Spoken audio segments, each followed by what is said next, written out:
Sickle cell anaemia और thalassaemia बीमारी से भावी पीढ़ी को बचाने के लिए कोई अपना सा फाउंडेशन की ओर से मैट्स कॉलेज में ब्लड डोनेशन कैंप का आयोजन किया, जहां सिकल सेल एनीमिया और थैलेसीमिया की जांच की गई। फाउंडेशन के फाउंडर काजल सचदेवा ने बताया कि फाउंडेशन की ओर से पिछले कई सालों से सिकल सेल। काजल का कहना है कि जो पीढ़ी आने वाले समय में शादी करने वाली है, उन्हें ज्यादा जागरूक रहने की जरूरत है। 2 माइनर लक्षण वाले जोड़े आप में विवाह ना करें ताकि अपने आने वाली पीढ़ी को सिकल सेल एनीमिया और थैलेसीमिया बीमारी से बचा सके। आज का शिविर हमने थैलेसीमिया और सिकलिक बच्चों के ब्लड डोनेशन के लिए दिक्कत आ रही है, तो उनके लिए हमने blood donation camp MATS university Pandri में रखा है। और उसके साथ साथ जो ये भावी पीढ़ी है जो आगे चल के शादी करने वाली है, और इन लोगों को ऐसे बच्चे पैदा ना हो और थैलेसीमिया को जड़ से उखाड़ना है, इसके लिए हमने एक स्कूल कॉलेज का मुहिम छेड़ा है। ये हमारा पहला टारगेट आज स्टार्टिंग है। और यहाँ हमने HPLC टेस्ट रखा हुआ है, जो कि अभी तक 100 बच्चे करा चुके हैं और आगे भी कराएंगे। और इनके HPLC टेस्ट से ये पता चलेगा कि थैलेसीमिया या सिकलिंग अगर माइनर है तो 2 माइनर मिलके आपस में शादी ना करें, और हमारी जो भावी पीढ़ी है वो इस दर्द से, थैलेसीमिया और सिकलिंग से हमेशा के लिए निजात पा लेगी। और छत्तीसगढ़ में हमने ये काम स्टार्ट किया है। धीरे धीरे हम इस काम को और बढ़ाएंगे और ऐसे बीमारी को हम जड़ से यहाँ से उखाड़ सकते हैं। Thank you. मैं काजल सचदेव कोई अपना सा हो फाउंडेशन की फाउंडर हूँ, और छत्तीसगढ़ में ये मुहिम छेड़ने वाले हम काश फाउंडेशन से ही हैं, जो हमेशा के लिए चाहते हैं कि बीमारी जड़ से ख़त्म हो जाए। मेरा खुद का बेटा सुरांश सचदेव थैलेसीमिया मेजर है, जो 22 सालों से आज तक हर 12 दिन में ब्लड चढ़ा रहा है। तो मैं नहीं चाहती जो मैं दर्द झेल रही हूँ वो और ये बच्चे भी झेल सकें, और आने वाली पीढ़ी जो है वो बहुत अच्छे अपने जॉब पे लगे और इस चीज़ में अपना समय ना खराब करें। धन्यवाद। फाउंडेशन के डायरेक्टर सुरेश सचदेवा बताते हैं कि आज मैट्स कॉलेज में पहली बार सरकार के सहयोग से छात्रों की सिकल सेल एनीमिया और थैलेसीमिया बीमारी की जांच की गई। साथ ही ब्लड डोनेशन कैंप का आयोजन किया गया। सुरेश सचदेवा बताते हैं कि इसी तरह सरकार का सहयोग मिलता रहा तो पूरे प्रदेश से इस जानलेवा बीमारी से आने वाली पीढ़ी को छुटकारा मिल जाएगा। कोई अपना सा का अध्यक्ष में डायरेक्टर सुरेश सचदेव आज मैट्स कॉलेज में ये बच्चे देख रहे हैं। इन बच्चों के लिए हमने सिकल सेवा के लिए रखा है कार्यक्रम।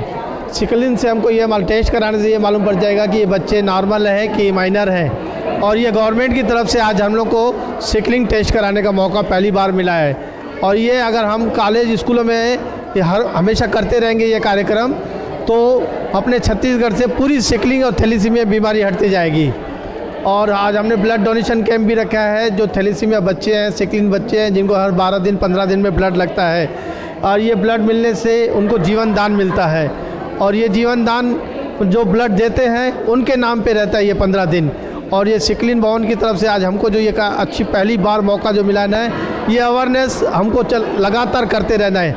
ये कैंप करते रहेंगे और जागरूकता होती जाएगी, बच्चों में जानकारी मिलती जाएगी, तो ये बीमारी को नामो निशान हट जाएगा। कोई अपना सा हो। मैं सुरेश सचदेव धन्यवाद देता हूँ आज के प्रोग्राम का। Thank you. थैलेसीमिया और जो सिकल है, सिकल जो हेरिडिटी चलने वाला भाग है, इसमें सिकल में सबसे पहले किया जाता है स्क्रीनिंग जांच किया जाता है, जो कि माता पिता से आता है। तो सबसे पहले हमारे पास जो सिकल सेल संस्थान के द्वारा जो यहाँ पर जो कैंप लगा है, उसमें हम सॉल्युबिलिटी टेस्ट कर रहे हैं। इस सॉल्युबिलिटी टेस्ट में 5 मिनट में हम उस पर रिपोर्टिंग करते हैं, जिसमें फास्फेट बफर में 20 माइक्रोलीटर होल ब्लड लिया जाता है। उसके बाद हम उसको मिक्स करने के बाद 5 मिनट के बाद हम उस पर रिपोर्टिंग करते हैं। अगर वो ट्रांसपेरेंसी हो जाते हैं तो वो नेगेटिव, अगर उसमें टर्बिट शो होता है उस कंडीशन में हम सॉल्युबिलिटी उसमें पॉजिटिव मानते हैं। और अगर जिसके पॉजिटिव आते हैं तो आगे की जांच HPLC और इलेक्ट्रोफोरेसिस के लिए उससे 2 ml मतलब DTA ब्लड सैंपल ले करके हम उसको सिकल सेल इंस्टीट्यूट में ले जाएंगे, जिसमें उसकी जांच की जाएंगे। तब वहाँ पर हमको पता चल पाएगा कि वह जो हम जांच किए हैं, जो सैंपल लिए हैं, वो पॉजिटिव है तो पॉजिटिव किस प्रकार से। क्योंकि इसमें सिकल पॉजिटिव 2 प्रकार करता है। एक है AH बोलते हैं, वाहक बोलते हैं, कैरियर है, जो एक पीढ़ी से दूसरी पीढ़ी कैरी करने का काम करता है। और दूसरा रहता है SS, जो इसको रोगी बोलते हैं, जिसमें मेडिसिन की आवश्यकता पड़ सकती है।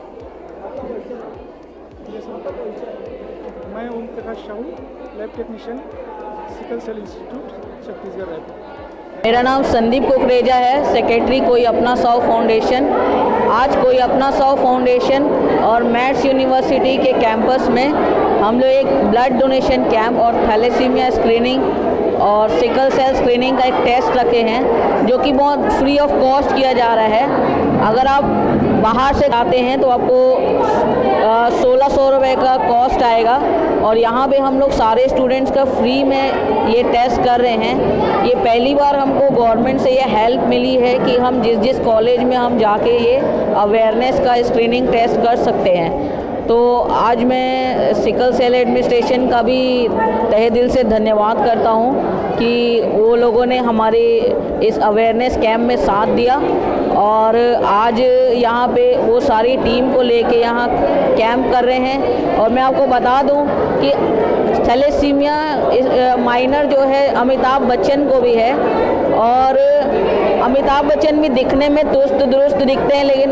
उनको लगेगा नहीं कि थैलेसीमिया है उनको। लेकिन जया जी नॉर्मल हैं तो उनके बच्चे जो है अभिषेक वो नॉर्मल पैदा हुए। वैसे ही आज अगर इनमें से कोई भी पॉजिटिव आ जाता है, थैलेसीमिया ट्रेट या सिकल सेल ट्रेट आ जाता है, तो उनको अपनी शादी के समय ध्यान रखना है कि वो अपनी जो होने वाली वाइफ है या अपने होने वाला हस्बैंड है वो नॉर्मल ले, ताकि ऐसे बच्चे दोबारा पैदा ना हो।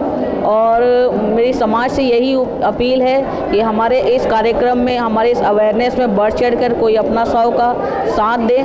धन्यवाद। मैं संदीप कुकरेजा, सेक्रेटरी कोई अपना 100 फाउंडेशन। 6 महीने की उम्र में ये पता चल जाता है कि थोड़ा पीलापन लगने लगता है और बॉडी में ब्लड की कमी दिखने लगती है। और जब हॉस्पिटल में हम चेक कराते हैं तो पता चलता है कि इसका हीमोग्लोबिन तो 5 ग्राम हो गया है, तो अब इसको ब्लड लगाना पड़ेगा।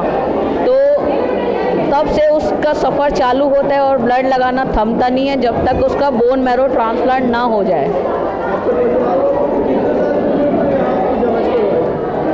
देखिए, हमारे समय में इतना अवेयरनेस नहीं था।